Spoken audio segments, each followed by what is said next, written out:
खबर दें आपको कि कराची बल्दिया उज़्मा की मखसूस नशिस्तों पर PTI को उम्मीदवारों की कमी का सामना है। सदर टाउन में कागजात मुस्तरद और उम्मीदवार दस्तयाब न होने की वजह से PTI की 8 में से 4 नशिस्तें खाली रह गई हैं। कराची बल्दिया उज़्मा की मखसूस नशिस्तों पर PTI को उम्मीदवारों की कमी का सामना है।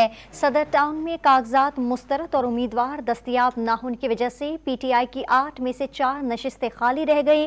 मजीद तफसीलात जानेंगे खावर हुसैन से। खावर, मजीद क्या तफसीलात हैं, बताइएगा।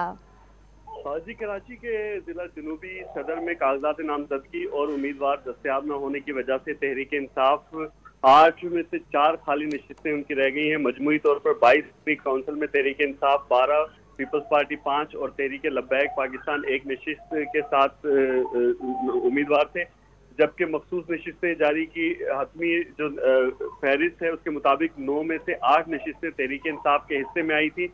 ताहम खातून की 1, किसान की 1, मजदूर की 1 और ख्वाजासरा की 1 नशिस्त पर तहरीक इंसाफ को उम्मीदवार दस्तयाब नहीं हुए या कागजात नामजदगी उनके मुस्तरद हुए हैं, जबकि खवातीन में तहरीक इंसाफ की 2 और पीपल्स पार्टी की 1 खातून कामयाब हुई है। इसी तरह से नौजवान और गैर मुस्लिम की नशिस्त पर 1 नशिस्त पर PTI को कामयाबी मिली है और जबकि अब चेयरमैन और वाइस चेयरमैन का इंतखाब 18 रुकनी काउंसिल करेगी। इनमें से 4 जो है वो तहरीक इंसाफ की नशिस्तें खाली रह जाने की वजह से वो इंतखाबात में हिस्सा नहीं ले सकेंगे। जी, बहुत शुक्रिया आपका खावर हुसैन।